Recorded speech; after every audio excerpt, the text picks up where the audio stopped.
Ernie Kovacs, brought to you by L&M Cigarettes. Here he is, Ernie Kovacs, the writer.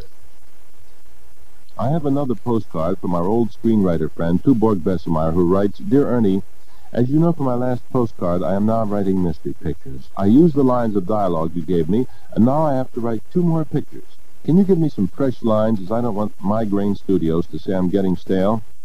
Well, certainly, Tuborg. However, there are no fresh lines of dialogue for mystery pictures. They're the same old lines used over and over. But at any rate, here are some others that you'll find handy. Just wrap a flimsy plot around them, and you'll have 2 more feature films. Now, start with this one. I want everybody that was in this room at the time of the murder to take his place exactly where he was when Mendel Cartwright was killed. Carruthers, you was in that chair by the fireplace. So was you, Miss Gelman. And I think you were too, Miss Melrose. And Miss Catcough. I believe you were in that chair too, that same one, Miss Lullemeyer. And Miss Nummer. Don't argue with me, Carruthers, I got a photographic memory. You too, Miss Peters, in the same chair. Let's see, Miss Lucas, Miss Previn, Miss Brand, Miss Singleton. Carruthers, stick your head up higher, I can't see you so good. Miss Pelton, you was in that chair, Miss Gingo, Miss Hartman, and the rest of you who was standing around that piano. Everybody in the chair.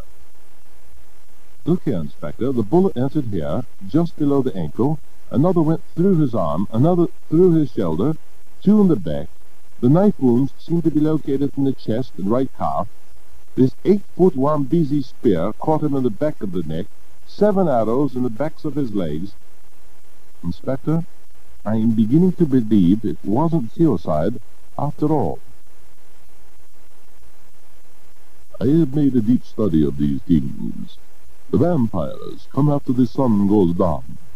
They must put some wolfbane on the door and ride frog's legs in the little bag around her neck. Or is it that they put the wolfbane on the neck and the dried frog's legs on the door?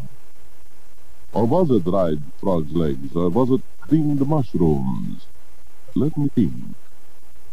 Watson, the man who did this, was 6 feet tall, walked with a limp in his right foot, wore saddle shoes with brown laces, ate pastrami sandwiches with English mustard, spoke Swahili, and wore suspenders inscribed to Albert with love, Daphne.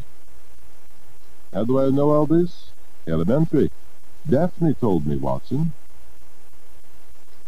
Ernie Kovacs is also brought to you by RCA, the Radio Corporation of America, and RCA Victor, First and Home Entertainment.